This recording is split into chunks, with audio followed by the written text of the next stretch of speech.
This video is sponsored by Incogni. It's sometimes very tricky and... We're not superhuman. No, and sometimes it's a real struggle with space. This is a very tiny boat. Yeah, someone did try and break into our boat. Filling up with water, getting rid of your waste with a van, it's a completely different story. But with a boat, that is such a huge expense that comes out straight away before anything's happened. You're still living in a metal tube together, essentially. Hello guys. Hey.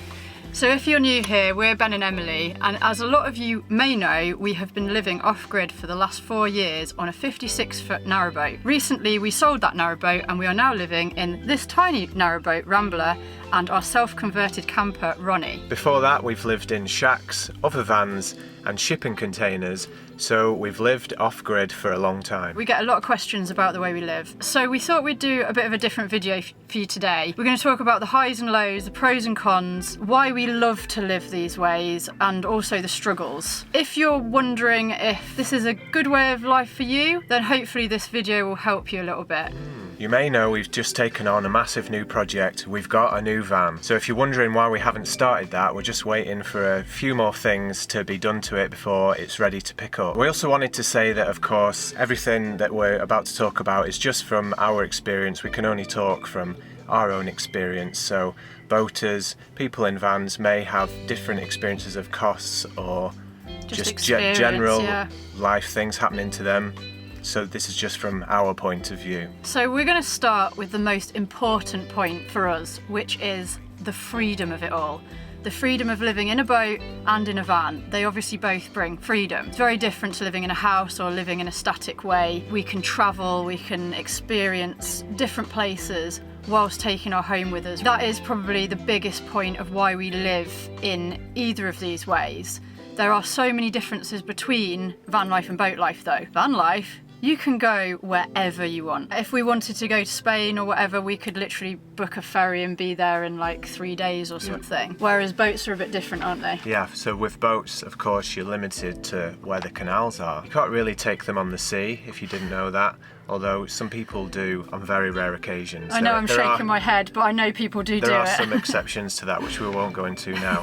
So yeah, you've got to have a canal to take a boat there. Or a river. You can go on navigable rivers. Narrow boats can only go about 4 miles an hour, so they're very slow. So if you want to get somewhere, you really need to have a lot of time on your hands and you need to be committed to that cause. It takes a massive amount of energy, both physical and mental, to get to where you want to go. Of course, a lot of the joy is in the getting there. So for a lot of people, this is a massive positive. For other people, it's a negative because if you want to reach a destination, you just want to be there in a boat. And it takes like 3 months to get there. It can do. And of course, if you're in a van, those few months might take you just a few hours.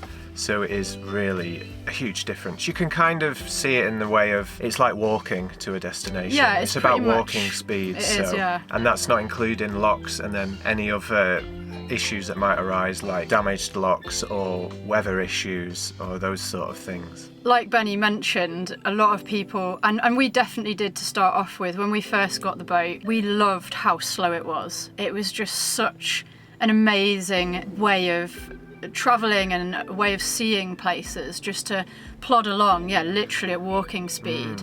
You know, you could take things in, but you were still getting there, you still had your home with you. But when you want to get somewhere, guys, it's a bit slow. So that is definitely, for me, ended up being a very big negative point about boat life for me was the speed of travel. I think the freedom that you get with van living is just so wonderful because you can drive to wherever you want and experience cultures and way more than you can on the canals. Obviously the canals are really beautiful, but sometimes they can get a little bit repetitive. But then again, if you're living on a boat all year round, then it's more likely to happen than if you, say, go on a cruise maybe just a few times a year. If you keep your boat in storage, don't necessarily live on it, and then just use it for when the weather's good and you just want to have holidays, or if you're just renting a boat, it's going to be a completely different experience to living on it all year round. Just having a cup of tea.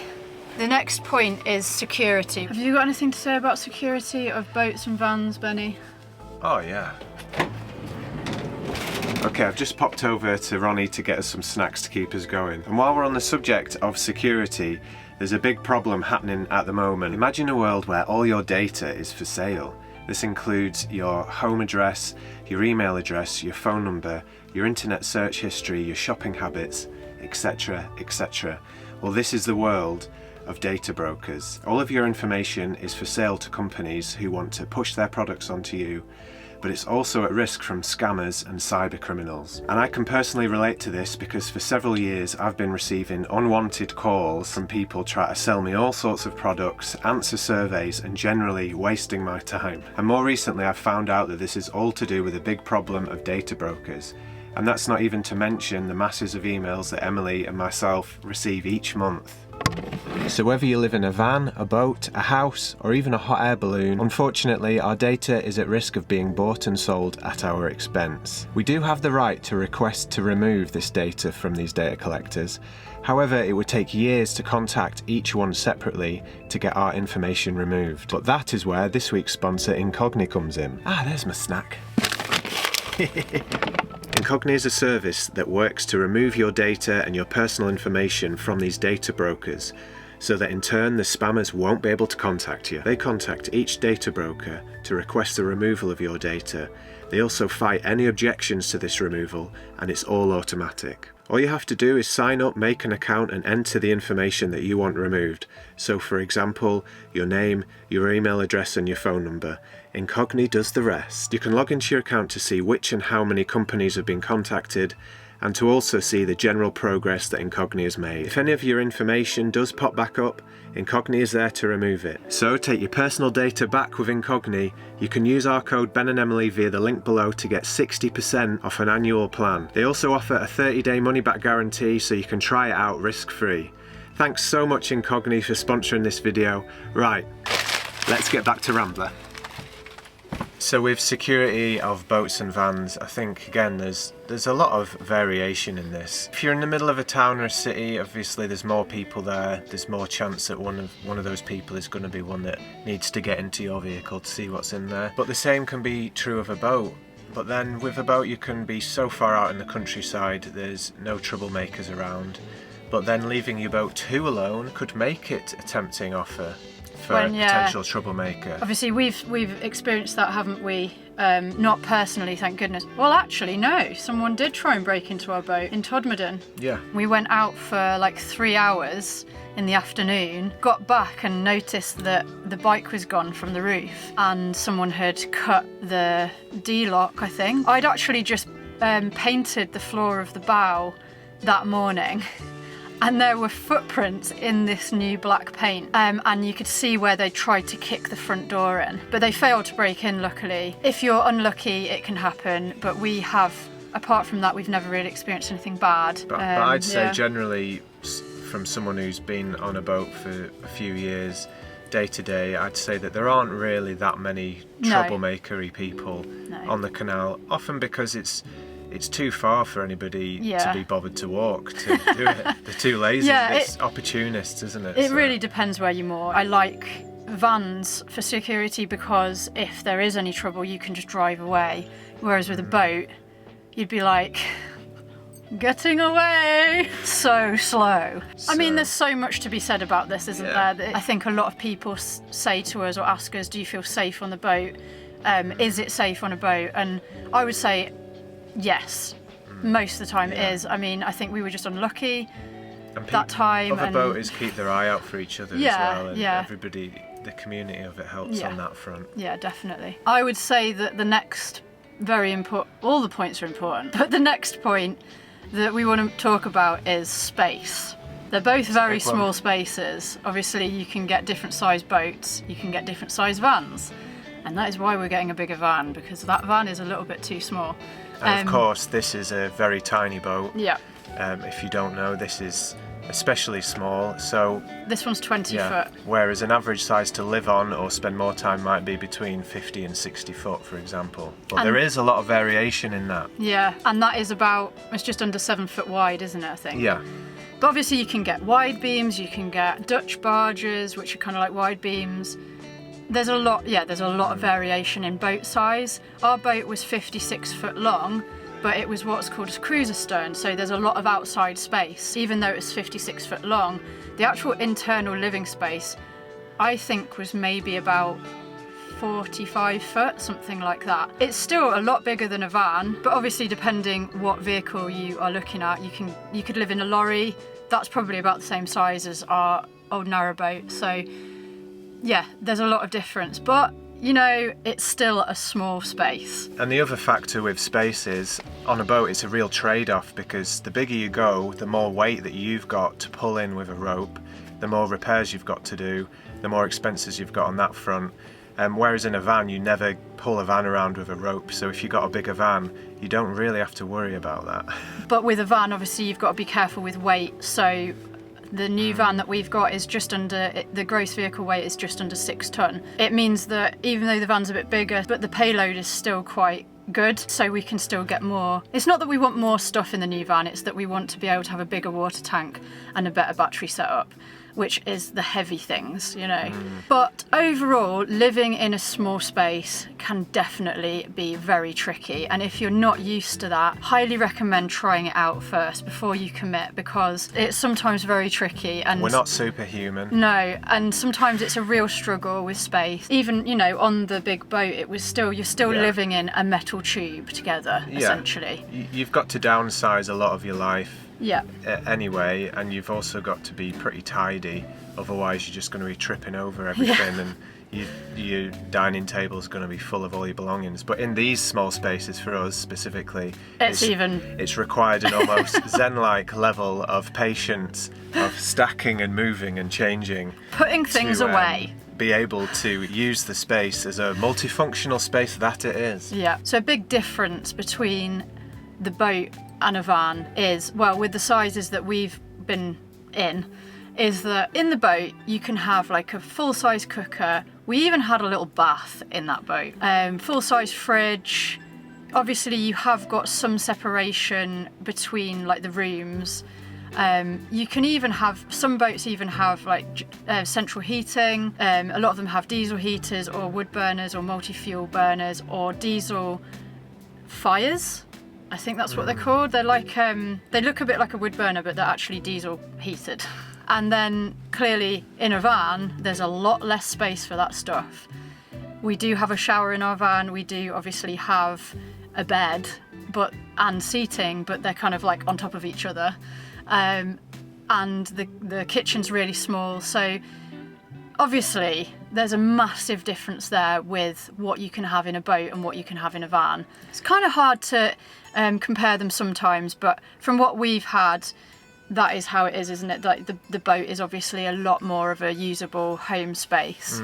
So then you really feel like you're moving your whole house when you go anywhere, which is quite a wonderful thing, especially when you can approach a town or a city from a totally different vantage point of the canal and essentially park up right in the centre sometimes, which if you were doing that in a house, you'd need to have a lot of money to live in a city centre or a town centre. So it does give you new opportunities to be in very fresh, wonderful places. So another thing with being able to park your house boat in the middle of a town, with a van, you wouldn't necessarily be able to do that so easily, and probably not for the same amount of time. With a boat, you have to move every 2 weeks. Some places, in city centres, sometimes it is only 2 days. But with a van, it is not really very accepted to stay somewhere for more than really like a couple of nights, maybe 3 at a push. So that's a huge difference. Definitely a massive negative point about living in a van is the availability for park-ups. Whereas with a narrowboat, you can moor a lot of different places. One thing I absolutely love about the canal boats is the roof space. You can have a garden up there, and we did on our big narrowboat, and to much of Benny's dismay, all of those pots are now on poor little Rambler. But I love that. I absolutely love that kind of roof space. And the other thing you can do with the roof space is store a lot of wood. So wood and coal is your heating. And for example, there's somebody down there who has really big logs that they've found and cut up on the towpath, and they're just storing it on their own roof, which is pretty incredible considering how much they must weigh, that he can stick them on his house and take them with him. How much roof space there is on a boat, even on a small boat. You've got quite a lot of space for solar, which obviously is a fantastic thing to have. It makes the off-grid life possible. So if you don't know, on a narrowboat with an inboard engine, over winter it's very common that you run the engine to charge your batteries.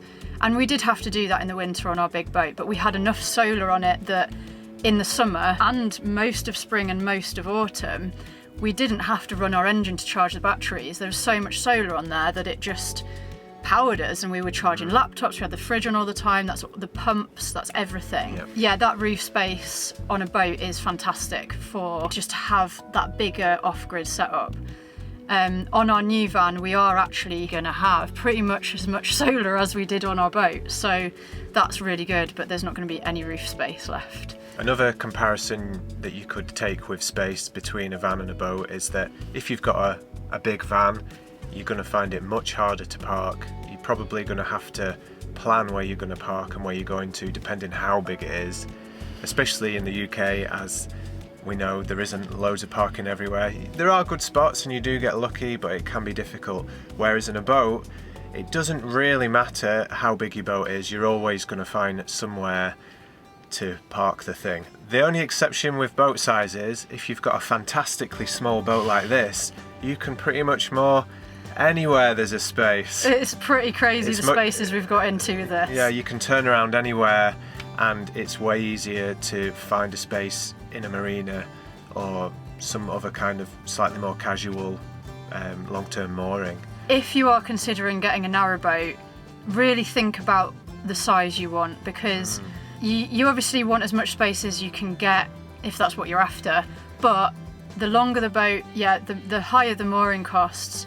If you've got quite a short boat, I think even maybe a 35-foot boat, you can turn them around quite a lot of places. This one, because she's only 20 foot, you can turn around pretty much anywhere, which is a great thing, because if you've decided you don't want to go that way anymore, you can just turn around and start going back that way. Massive difference between van life and boat life, because if you want to turn around a really long boat, sometimes you have to travel for, well, it could be any distance. It could be 5 miles, which takes you a few hours or whatever, just to turn your boat around to then go back the other way. So if you're happy to have a boat that has like a living area that can just turn into your sleeping area, then that means you can get a much smaller boat. We obviously really wanted that bit of extra space because there was 2 of us and the cat at the time. So we wanted like a fixed bed, and we wanted a dinette, and we wanted a seating area. Like, we wanted it to be really like a kind of like a small flat kind of thing, really. So definitely take that into consideration. And if you're considering van life, again, the size is really, obviously it's really important. We have decided to get this bigger van, even though it's a bit of a compromise on park-ups. We need that extra space in the van, so we're willing to have less park-ups. And well, we actually have, I don't know if we've mentioned this to you yet, but we're actually getting involved in a land project. So we are going to have somewhere as a base.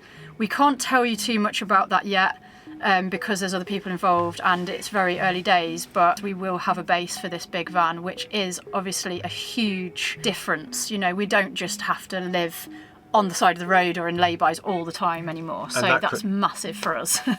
And that could make all the difference for you as well. If you know anybody who would let you park your large vehicle on their land, or if you could afford to get a small piece of land, it makes a huge difference than just finding places out in the wilds all of the time. It takes the pressure off. So next we're going to talk about services. That's filling up your water, getting rid of your recycling, your bins and all that sort of thing.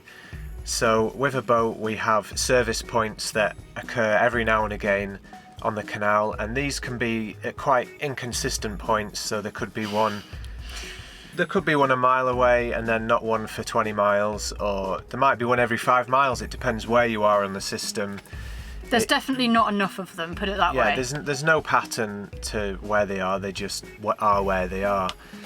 So it can be quite easy or it can be difficult depending where you are. On most boats they have very large water tanks, so once you have got water, you're quite safe, usually for a couple of weeks. It depends on your usage and the size, of course. And at those service points they also have usually recycling, but not always, and they have bins for landfill. And toilet emptying. So a lot of boats will have what's called pump out, where you literally plug this big tube onto the side of your boat and it sucks all the waste out. It's pretty cool though, and I think they sort of the tanks last about a month, don't they, before you have to empty them. And then a lot of people have chemical toilets. They'll have L-sand points at these service points, and then there's separated toilets like what we have, and you just get rid of your waste either in the bin or try and find like a compost place. So like on our friend's land or on like an allotment, people do compost human waste. You can get maps that show every place where these services exist, and it's great that you can use them, but there just isn't quite enough, it feels sometimes.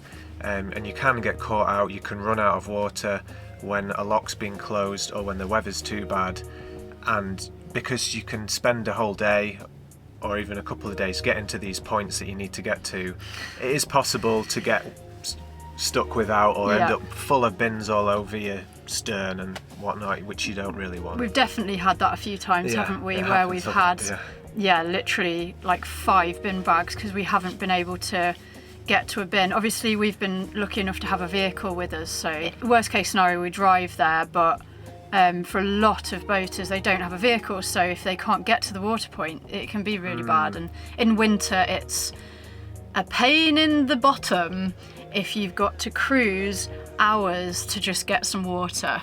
So this is something that you pay for as part of your license, as part of your yearly license, so it's a paid for service. So moving on to vans and filling up with water, getting rid of your waste with a van, it's a completely different story. Okay. Yeah, where are the water points in England? So it doesn't work like that, I'm afraid. In Europe, different story. In Europe there are taps that you can fill up with your water at things called airs, which are like sort of free campsite type car park things. So that's mainly France, but Spain and Portugal do have sort of similar things as well, where you'll just see taps on the street there for public use. But in the UK it just doesn't exist. No, apart from campsites, isn't it? So that's what we end up doing a lot. So you've got to pay to use a campsite to fill up with water, and the emptying bins, it's pretty much the same as well, unless you can just use small bags and put them in public bins and use public recycling points, which is a possibility as well. Some campsites will actually let you pay like a small fee rather than the full sort of fee for the night, just to like fill up with water or get rid of your bins and have a shower as well. Just going back to boaters facilities, very, very rarely you will find a boater's shower. Now most boats do have showers on them, but some boats don't have showers, like Rambler. So sometimes we will use the boaters facilities where there is a shower, but they are so rare. I think we've only ever seen 3 maybe in the 4 years we've been on the boat. So they're really, really rare, and they're usually pretty gross. Rough and ready. Make sure you're in top-notch health before you go in one of those. Wear Crocs. But when it comes to being in the van, showering in a way is actually easier than getting water, because there's a shower at nearly every single service station on the motorways. So there's quite a few around, and they're, well, I'll speak for myself. The ladies really aren't that bad. Benny's had some pretty bad reports. It can vary a lot. It varies from service station to service station. Some are great and it's rather wonderful. Others are just as filthy. T-Bay. As the boaters. T-Bay or Gloucester services. Top notch. So moving on to talk about maintenance. With a boat, it can vary massively depending on the size of the boat. So if you've only got a 20-foot one, you've only got so much that you need to paint every few years, which includes painting the hull underneath, which is called blacking. And to do that you've got to take it out of the water so that it can dry off, you can sand it back and then paint it. And you've got to pay for the privilege of getting it out of the water, find a boatyard to do it in, and then set aside a week of your time if you're going to do it yourself, or hand it over to somebody else and pay more for the labour on top of the paint costs and the cost of getting it taken out of the water. Well, the cost of getting it out can be around £500-600. It does vary what area of the country that you live in from north to south. I know that there are different costs to that, so don't quote me on that when you turn up there and you say, when Ben told me it would only be 600 quid. But the fact is that you've got to pay quite a large amount of money just to get your boat out of the water. That is before any work has been done to it. That's before anyone's even looked at it. So with a van or a car or whatever, you literally driving it onto the forecourt, that doesn't cost you anything. You know, for someone to even look at it, probably doesn't really cost you anything. But with a boat, that is such a huge expense that comes out straight away before anything's happened. And on top of that, sometimes it's really hard to find a boatyard that is available. There's often, depending on what time of the year, quite booked up. So it can be quite difficult to get your boat out of the water and pretty expensive. But this all helps you to add up to the idea of the pace of boat life being much, much slower. Yeah. But I'd say that both boats and vans can incur high maintenance costs depending how much you use them, and there can always be surprises. As you probably know, with road vehicles you often get surprises, and the same goes for boats too. I think the thing is with boats, because they are so much longer, there's a lot more just average metal. area of metal where you can have issues, and then you can have issues with your engine. But it's the same with a car, really. So yeah, there's a lot of similarities, and I think it depends on the general state of the van or the boat. If it's a really new boat, you may have less issues, but sometimes that's not actually the case. A lot of older boats have actually got better steel, because it's older steel, it's not recycled steel to make the hull. But you know, a boat is a big piece of metal sat in water all the time. It's a really hard one to say what needs more maintenance. I would say, just from our experience, maybe we've just had really good vans, but the boat just generally, even though it's a great boat, just takes way more maintenance. There's always, if you talk to any boater, there are always jobs to do on a boat, always. And I think one reason for that is when you're boating around day to day, you're going to knock the boat. Going in and out of locks, you're going to scrape it. So, you know, other people might knock into you if it's windy. So every time this happens, you're getting scratches, your paint's getting knocked off, and then you're going to get rust spots, and then you've got to treat that, sort that out and repaint it. Whereas with a van, you don't really go around banging into everything. Unless you live in a bumper car, but yeah. So obviously you try not to bump into things in boats. That's just the nature of boating, as you will. Boating is hands-on. You always needing to do stuff, and because of those costs that you incur just to take the boat out of the water, and because maybe there's less boat mechanics around, you're going to want to learn how to do things yourself, like the services and repainting bits, and just generally, you know, it is a thing that is constantly needing attention. Obviously vehicles also do, but they're not as needy as boats. And as they say, boat stands for bring out another 1,000. Okay, so we're going to just touch on costs because it's such a big sort of subject to talk about, and it can be so different.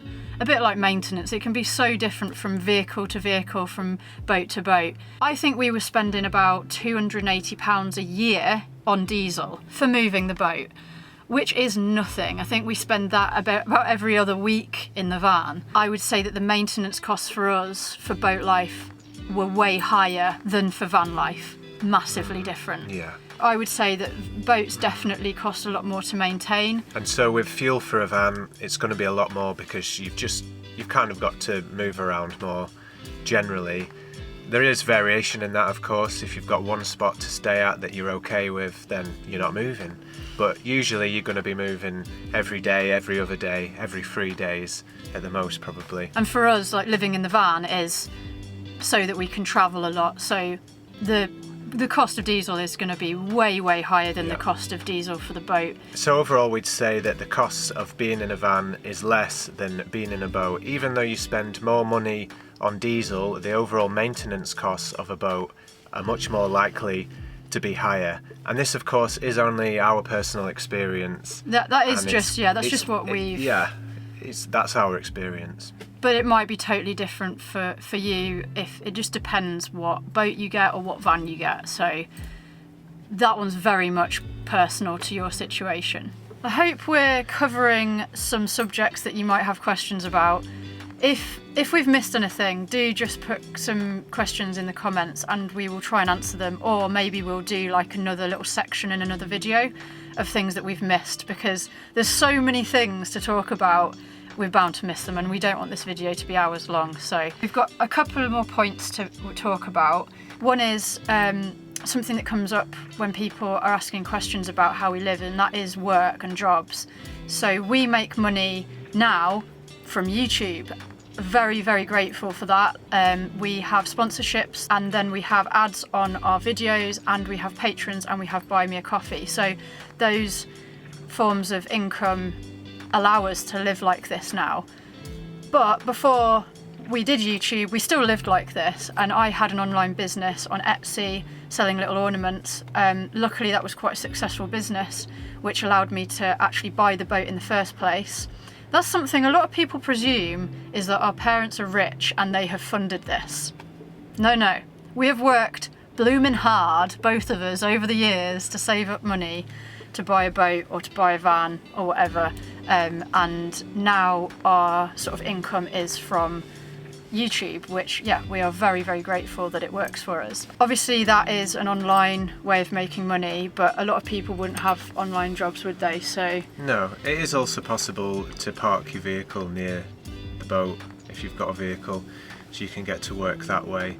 I worked as an extra on film sets for a while doing exactly that, so I would take the car off to various jobs, maybe an hour or two away. So that's one way of doing it. But wearing fake moustaches in the background of films. Yeah. Let us know if you've seen Benny in It's a Sin. That was me. Yeah, that was him.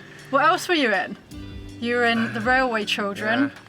Yeah. A blur in the background. Pretty much every film you've ever seen, guys. So we know quite a few people who live on boats and maintain jobs in various areas. Even while continuous cruising, it is possible, as long as you cover your 20 miles of genuine navigation a year, you can do it. Yeah, so there's this rule. It's like a fair mileage thing. I can't remember what they call it, but you have to move 20 miles a year. But you can't just go from A to B to B to A to A to B. You've got to kind of like, you have got to cruise the system. We knew a guy, didn't we, near Todmorden, who had a full-time job, and he just did sort of an area around where he worked. Yeah, it can be done.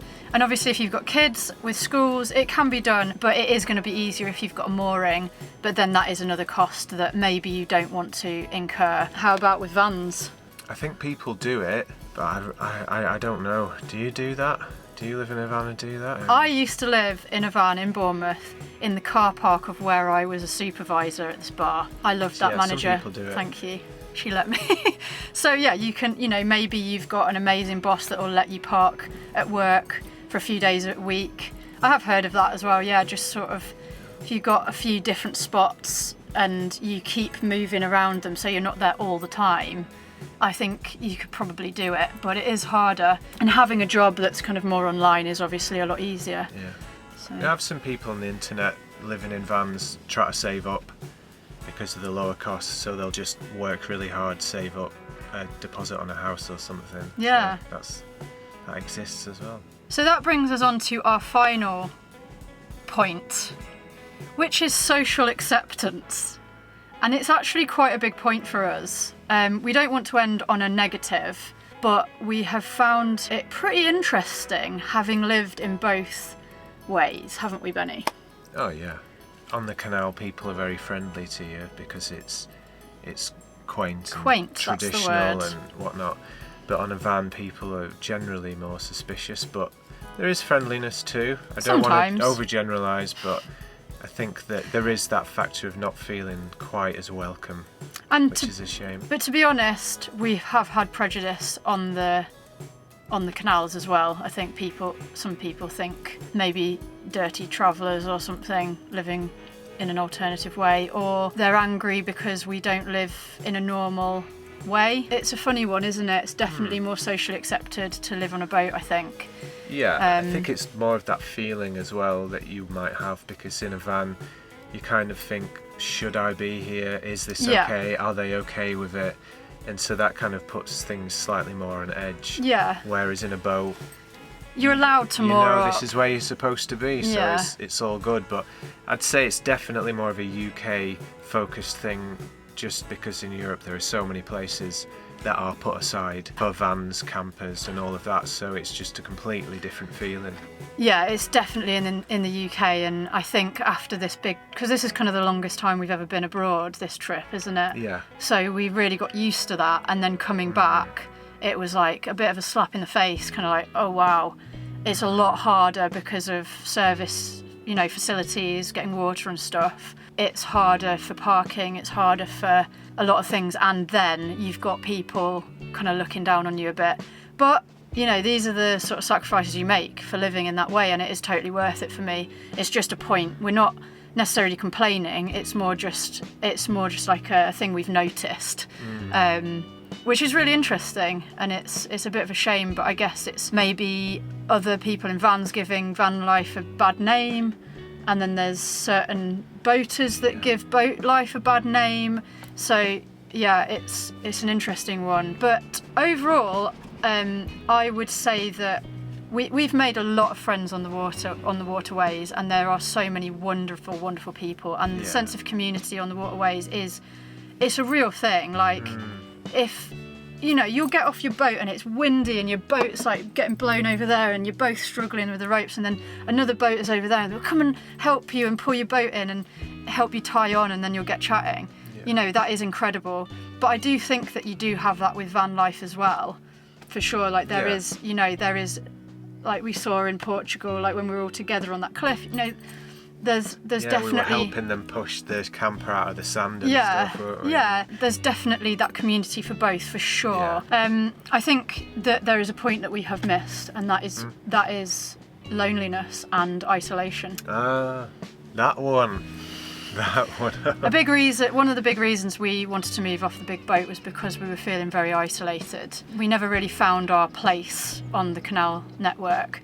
Although we made loads of friends, all of those friends are also continuous cruisers, so we're always moving around, and sometimes you can travel with them for a little way, and sometimes you didn't. You had to go part ways, and I suppose that is very similar to van life as well. But if you're considering van life or boat life, just keep in mind that they can be quite lonely ways of living, unless you do already have a community, because that's the idea, is you're travelling, you're off looking for places, and I guess that just comes with it, doesn't it?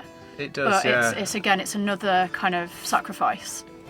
And I think that even though on the canals it is very friendly, and it's different from being in a town where people might be more likely to ignore you. People are more likely to say hello, at least, and you've got you're all in it together on the canal, and you've got talking points. I think going deeper and actually making friendships and deep connections can be really hard, because everybody's moving all the time. So to summarise, both are great in different ways, but for us, vans are better. But for us, we are leaning towards more like van living and having this base somewhere, and then going off travelling from there.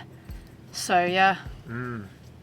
I think for me, boating will always have a place in my heart, and just the peace of it, and as a creative person, having that quiet away from all the crowds and roads, and being in nature, and just the potential for peace in a reflection that a creative person may require. The canal is fantastic. It is beautiful. It really is beautiful, but I definitely am leaning towards living in vans, and I guess that's why we've ended up getting the big van. Sorry, Benny. There's been quite a few comments saying stuff about poor Emily having to sell that big boat, she needs that space. Guys, it was me that instigated it, definitely. Poor Benny. Benny was the one, he didn't mind moving off it, but it was time to move off it, wasn't it? But I was just like, I need a bigger van. I need a van. I want to be going as many places as possible. I want to see more. I want to experience more. I want to meet a lot of different people from different cultures, and as much as I love ducks, I want to see different animals, you know? Yeah. The freedom of the van, the freedom of the road, guys. You know, I was brought up in old buses and stuff by my dad. That's how I was brought up, so I can't help it. I'm sorry, Benny. We really appreciate you watching this video, guys. If you've made it to the end, honestly, well done, you. well done, because we know that this has probably ended up being a very long video. We hope it's been of some help to you. And again, it is our experience, so other people might disagree with what we've said. If you've got any questions, do put them in the comments and we will try and answer them, or like we say, we might put them in another video. That's right, yeah. So I think next week we start putting the windows in our new van and skylights. We're so excited, aren't we? Oh yeah, it's going to be brilliant. Yeah, we went to see the van again the other day, and it's really, you forget how big the van is. It's going to be great. It's like big, but you know, not too big. It's not like a huge lorry. So yeah, very, very excited. Thank you so much for watching. Thanks to our patrons and everyone who buys us coffee. We really appreciate the support. And like we mentioned before, the ads that come up in our videos help support us, which means that we can make these videos for you. So we appreciate you watching the ads and our sponsorships, and we will see you next week. Thanks so much, everybody. See ya. See you next week. Bye. Thanks, guys. Oh, and just to let you know, my new album came out yesterday on the 7th of March. There's links in the description if you'd like to check it out and give it a listen. And don't forget to check Incogni out. The link for that is in the description as well. Bye for now. See ya.